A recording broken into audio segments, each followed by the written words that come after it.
ഞാനൊരു senior artist ആയിരുന്നു എന്നുള്ളതാണ് ഞാൻ ചെല്ലുമ്പോൾ എൻ്റെ ഒരു സീനിയർ ആർട്ടിസ്റ്റിൻ്റെ ഇത് എൻ്റെ കയ്യിലുണ്ട്.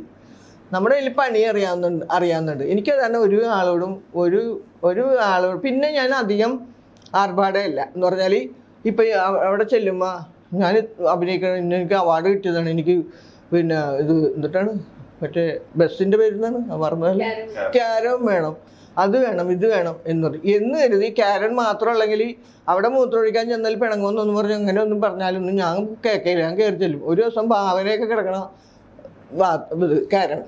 ഞാനപ്പോൾ ആദാം ജോൺ എന്നൊരു പടത്തിൽ ഒരൊറ്റ ഡയലോഗേ ഉള്ളൂ എനിക്ക്.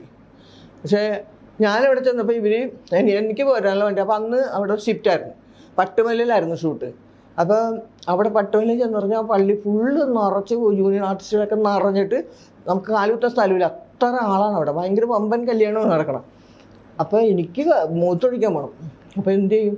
ഞാനിപ്പോൾ ആലോചിച്ച് ആരും കൂടെയൊന്നുമില്ല എൻ്റെ അടുത്ത്. ഞാൻ അവിടെ ഒരു ക്യാരൻ കിടപ്പുണ്ട്, അതിൽ ചെല്ലാന്ന് പറഞ്ഞു. ചെന്ന് 2 മേക്കപ്പ് ആർട്ടിസ്റ്റുകളുണ്ടായിരുന്നു, ഭാവന ഉണ്ടായിരുന്നു അവിടെ.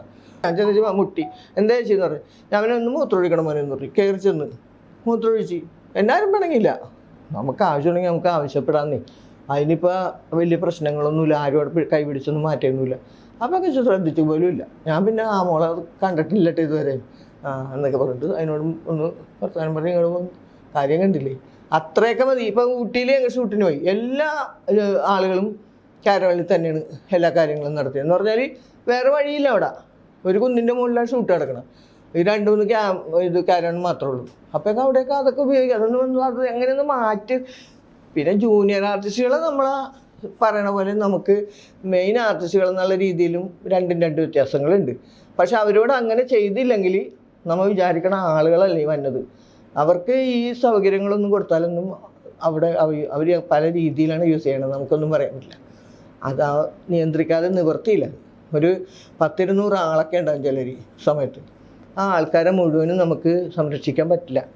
അപ്പോൾ അതിനൊരു പല പ്രശ്നങ്ങളും ഉണ്ട്. എന്ന് പറഞ്ഞാൽ ഭക്ഷണം കൊടുക്കുന്ന സമയത്ത്, ഡ്രസ്സ് കൊടുക്കുന്ന സമയത്തും എല്ലാം പ്രശ്നങ്ങളാണ് അവിടെ അവർ വന്നു കഴിഞ്ഞാൽ. അപ്പോൾ അത് വളരെ ശ്രദ്ധയോടുകൂടി തന്നെ നോക്കുന്നില്ലെങ്കിൽ പണി വാളിപ്പോവും. അപ്പം അതിലൊക്കെ ഒന്നും നമുക്ക് സിനിമാക്കാരെ കുറ്റം പറയാൻ പറ്റില്ല. അത് ഏത് വേദിയിലായാലും നമ്മൾ ശ്രദ്ധിക്കാതെ നിർത്തിയില്ല നടക്കും.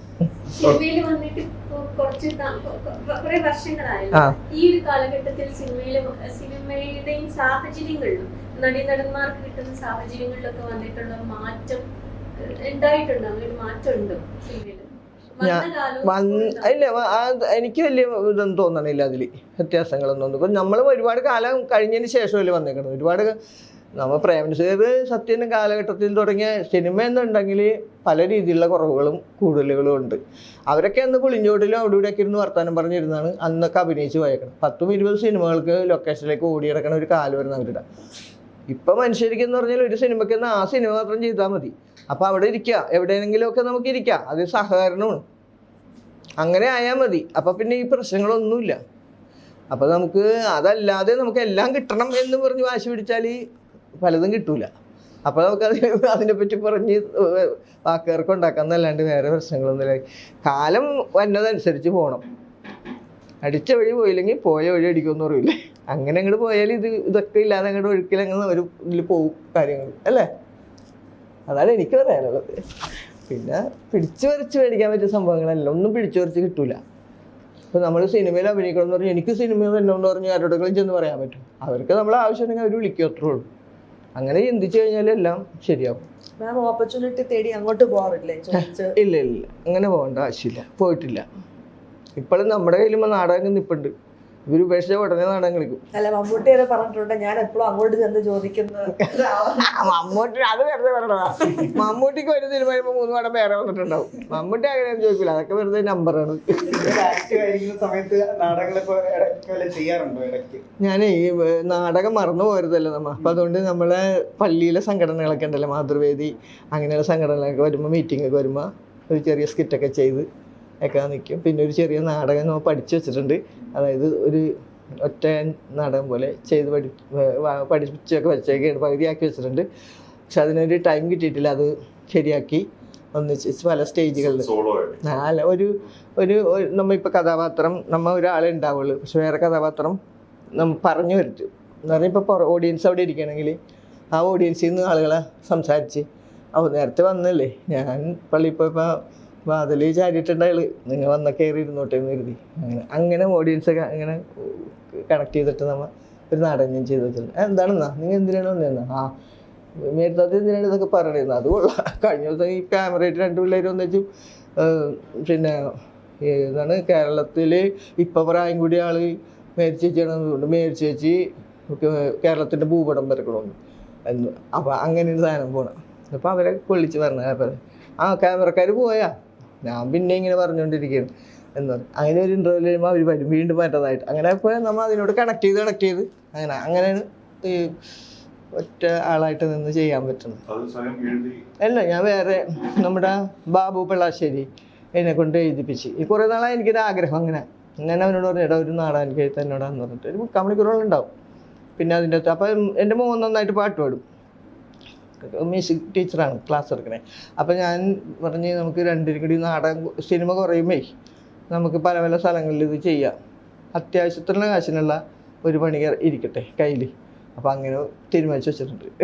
ചെയ്യും, അടുത്തത് ഞാൻ റെഡിയാക്കി വെച്ചിട്ടുണ്ട്. എൻ്റെ മ്യൂസിക്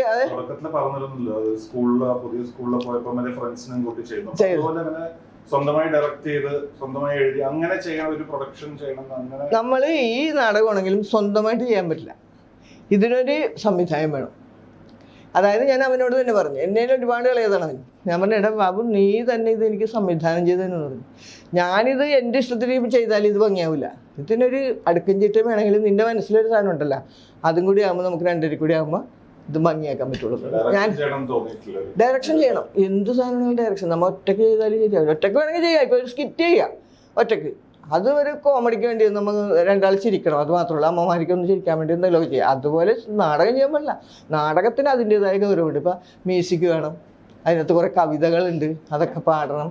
അങ്ങനെയുള്ള സാധനങ്ങൾ എടുത്തിട്ട് ഇത്തിരി സ്റ്റാൻഡേർഡായിട്ട് തന്നെ നമുക്കത് ചെയ്യാമെന്നുള്ള ആണ് വിചാരിച്ചത്. കാലഘട്ടങ്ങൾ പറയുന്നുണ്ട്, ഒരേ സാധനങ്ങളിൽ പുന്നപ്ര വയലാറ് മറ്റൊരു വർഷം അങ്ങനെയുള്ള സാധനങ്ങൾ പറയുമ്പോൾ നമുക്കത് കാണിക്കാനായിട്ട് പറ്റിയ വിധത്തിലേ അങ്ങനെ ചെയ്യാനാണ് ഞാൻ ആഗ്രഹിക്കുന്നത്. അപ്പോൾ അതാകുമ്പോൾ നമ്മുടെ മനസ്സിലേക്ക്, അപ്പോൾ അത് കുറച്ച് പാട്ട് പാടാനുള്ളതൊക്കെ മോനെ കൊണ്ട് പാടിപ്പിക്കാം. അപ്പോൾ അങ്ങനെയൊക്കെ അമ്മയും മോനും കൂടി ഇറങ്ങാന്നുള്ള ഒരു സാധനത്തിലിരിക്കണേ. നേരത്തെ നമ്മൾ സംസാരിച്ചിട്ടുണ്ട് ഈ അടിയന്തരാവസ്ഥ നാടകവും ഈ രാഷ്ട്രീയം അല്ലെങ്കിൽ അങ്ങനത്തെ സോഷ്യൽ ഇഷ്യൂ ഇതൊക്കെ ആയിട്ട് എപ്പോഴും കണക്റ്റിലാണ്. ഇന്നും നേരത്തെ പറഞ്ഞിട്ട് ഈ മുനമ്പം പോവാണെന്നൊക്കെ, അത് എത്രമാത്രം ഒരു ഇൻവോൾവ്മെന്റ് ചേച്ചിയുടെ പേഴ്സണലായിട്ട് ഈ പർട്ടിക്കുലർ വിഷയത്തിൽ എന്താണ്? അതെന്ന് പറഞ്ഞാലേ നമ്മൾ ഒരു കലാകാരി എന്നുള്ള രീതിയിൽ നമുക്ക് ഇവിടെ ഇപ്പം നടക്കണ പ്രശ്നം എന്ന് പറഞ്ഞാൽ, ഇപ്പം നമ്മുടെ അവിടെ 2 സമരം നടക്കുന്നുണ്ട്. ഒന്ന് മുല്ലപ്പെരിയാറിനെ പറ്റി ഉള്ളതും, ഒന്ന് മുനമ്പത്തെ പ്രശ്നം. ഈ മുനമ്പത്തെ പ്രശ്നമൊക്കെ എന്ന് പറഞ്ഞാൽ ആ കര തന്നെയാണ് നമ്മൾ വൈപ്പിൻ മുനമ്പമുള്ള കലാകാരന്മാരെല്ലാവരും കൂടി ഒത്തുചേർന്നിട്ടുള്ളവരാണ് ഈ വാവ എന്ന സംഘടന. ഈ സംഘടനയിലുള്ള കലാകാരന്മാരും കലാകാരികളും ആണെങ്കിലും ഒരു നാടിൻ്റെ പ്രശ്നം എന്നുള്ള രീതിയിൽ തന്നെ അതിൽ പങ്കെടുക്കേണ്ടത് അത് രാഷ്ട്രീയപരമായോ അല്ല, അത് നമ്മുടെ ഓരോരുത്തരുടെ വ്യക്തിപരമായിട്ടുള്ളൊരു ആഗ്രഹവും കാര്യങ്ങളാണ്. അത് ഉണ്ടാകണമെന്നാണ്. പൊതുസമൂഹത്തിലാകുമ്പോൾ നമ്മളെപ്പറ്റി ഇപ്പം ഞാനവിടെ ചെല്ലുമെന്ന് പറഞ്ഞാൽ എനിക്ക് കിട്ടാവുന്ന ഒരു സംതൃപ്തി എന്ന് പറഞ്ഞാൽ ഒരു സംഘടനയ്ക്കൊരു ബലം, അതായത് അവരുടെ പരിപാടിക്ക് നമ്മളും ചെന്ന് എന്നുള്ള. അപ്പോൾ നമ്മളവിടെ ഒറ്റപ്പെടണില്ല, നമ്മളാ എടുക്കണ ഇപ്പം എൻ്റെ സിനിമ കണ്ട് സന്തോഷിക്കണ ആ ആളുകൾ തന്നെയാണല്ലോ ഈ ദുഃഖത്തിലും പങ്കുചേരണം. അപ്പോൾ അതിലും നമ്മൾ പങ്കുചേരണം, അതാണ് എൻ്റെ പോളിസി. അപ്പം അതുകൊണ്ട് ഞാൻ വിളിച്ചപ്പോൾ തന്നെ ഞാൻ പറഞ്ഞു, ഓക്കെ ഞാൻ ഇന്ന് റെഡിയാണ്, ഞാൻ വരാമെന്ന് പറഞ്ഞു. അപ്പം അതൊക്കെയാണ് നമ്മുടെ മനസ്സിലുള്ള ഒരു ഇത്.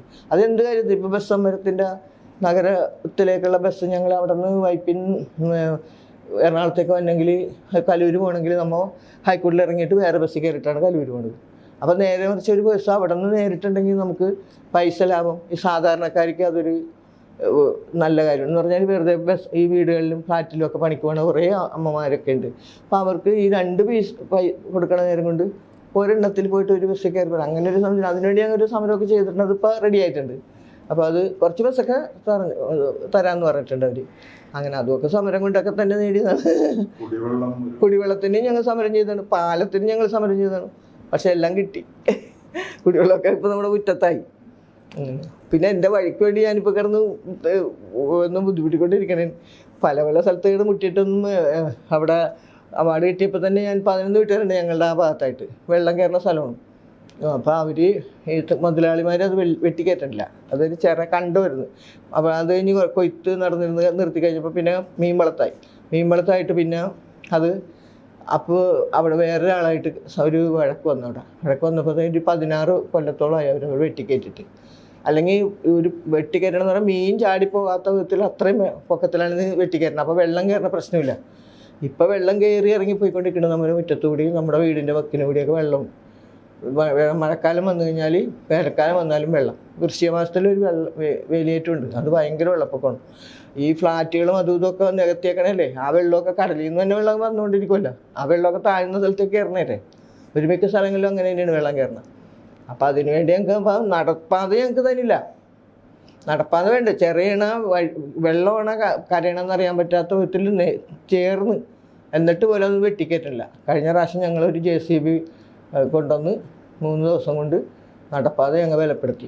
അപ്പോൾ പോലീസൊക്കെ വന്ന് പ്രശ്നങ്ങളൊക്കെ ആയി. പക്ഷെ ഞാൻ കളക്ടറോട് ഒന്ന് സംസാരിച്ച് കളക്ടർ ആ വഴിക്ക് നീങ്ങുന്നുണ്ട്, കാര്യങ്ങൾ നീക്കുന്നുണ്ട്.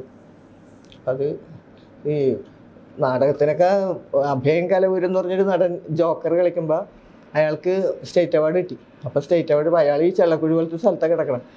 അപ്പോൾ അയാൾ എൻ്റെ ദൈവമേ ഇനി എനിക്കൊരു വഴി കിട്ടുമല്ലോ എന്ന് പറയും. സ്റ്റേറ്റ് അവാർഡ് മേടിച്ചത് അറിഞ്ഞല്ലേ. അപ്പം ഞാൻ അവാർഡിന് പോയപ്പോൾ ഇവിടെ നമ്മുടെ നാട്ടുകാരും പറഞ്ഞ ഞങ്ങൾക്ക് ഇനി ഒരു വഴി കിട്ടുമല്ലോ എന്ന് പറഞ്ഞു. വഴിയുടെ ആക്കണ വഴി തന്നെ അവിടെ 11 പേരുടെ അപേക്ഷയെ കൊണ്ടാണ് ഞാൻ അവാർഡ് മേടിക്കാൻ പോയത്. അവിടെ ചെന്ന് മുഖ്യമന്ത്രിക്ക് നേരിട്ട് കൊടുത്തത് ആരാണ്? ഇതുവരെ ഒരു രക്ഷ കിട്ടിയിട്ടില്ല. അത് മുഖ്യമന്ത്രിയുടെ കുറ്റമല്ല, മുഖ്യമന്ത്രി അതിൻ്റെ നിലപാട് ഇളങ്ങുന്നപ്പുഴ പഞ്ചായത്തിലേക്ക് അയച്ച്. ഇളങ്ങുന്നപ്പുഴ പഞ്ചായത്തിൽ കൂടി ഈ സംഭവം ഓർഡറില്ല. കാരണം ഈ മുതലാളിമാർ തന്നെയില്ല സ്ഥലം. നമുക്ക് ഇത് കൺസെൻറ്റ് തരണ്ടേ ഇവർ, അത് തന്നെയില്ല. അപ്പം അതിനു വേണ്ടി കിടന്ന് ഓർഡറാണ്. ഇപ്പം സംഘടനയുടെ കാര്യം പറഞ്ഞല്ലോ. ഇപ്പം പോളി ചേച്ചി എന്നൊരു ആർട്ടിസ്റ്റിന്റെ ഗ്രോത്തില് ഈ വൈപ്പിൻ എന്ന് പറയുന്ന സ്ഥലത്തിന്റെ കോൺട്രിബ്യൂഷൻ എത്രയാണ്? അവിടെ ഒരുപാട് കലാകാരന്മാര് പാട്ട് പാടുന്നവർ. അപ്പൊ അത്തരത്തില് നമുക്ക് വളരാനുള്ള ഒരു സ്പേസ് ക്രിയേറ്റ് ചെയ്ത സ്ഥലമാണ്. അതെ അതെ അതെ അതെ ഒരുപാട് കലാകാരന്മാരുണ്ട്, പാട്ടുകാരുണ്ട്, എല്ലാ വിധത്തിലും തബല വായിക്കാനും മറ്റേനും അർച്ചേനും വയലിനും അങ്ങനെ എല്ലാ വിധത്തിലുള്ള കലാകാരന്മാർ തിങ്ങിപ്പാർക്കുന്ന ഒരു സ്ഥലമാണ് വൈപ്പിങ്ങര. ഇപ്പം നാടക നടന്മാർ തന്നെ എന്തോരം പേരാണുള്ളത്, എല്ലാവരും ഉണ്ട്. അപ്പം നമ്മൾ എന്ത് ചെയ്താലും അത് പ്രോത്സാഹിപ്പിക്കാൻ ആളുണ്ട്. നമ്മൾ നാടകത്തിന് പോകുമ്പോൾ ഞാൻ ഭക്ഷണമൊക്കെ കുറവ് കഴിക്കുന്ന ആളായിരുന്നു. അപ്പോൾ ഭക്ഷണം കഴിക്കണം, നീ ഇത്രയും നാടകം കളിച്ച് കിടക്കണം, ഒന്നും കഴിക്കാണ്ടിരുന്നിട്ടുണ്ടെങ്കിൽ അങ്ങനെ പല ആൾക്കാരും എന്നെ പറഞ്ഞ് ഉപദേശിക്കാറുണ്ട്. അപ്പം നമുക്ക് അന്നും സപ്പോർട്ട് ഇന്നും സപ്പോർട്ടാണ്. ഒരു ദിവസം നമ്മൾ 10 ദിവസം നാടകം കഴിഞ്ഞിട്ട് ഒരു ദിവസം നിൽക്കുമ്പോൾ ചോദിക്കും നാടകം ഇല്ലെന്ന് അങ്ങനെ ചോദിക്കണം. നമ്മൾ 10 ദിവസം കഴിഞ്ഞ് ഒന്ന് ഉറങ്ങാൻ പ്രാർത്ഥിച്ചിട്ടാണ് ഇത് കിട്ടിയേക്കണം. എന്നാലും ആളുകൾ അങ്ങനെ ചോദിക്കും. അപ്പോൾ ആളുകൾ ഇതിൻ്റെ ഭയങ്കര പ്രോത്സാഹനമാണ് നമുക്ക്. നാടകത്തിലായാലും സിനിമയിലായാലും അങ്ങനെ തന്നെ.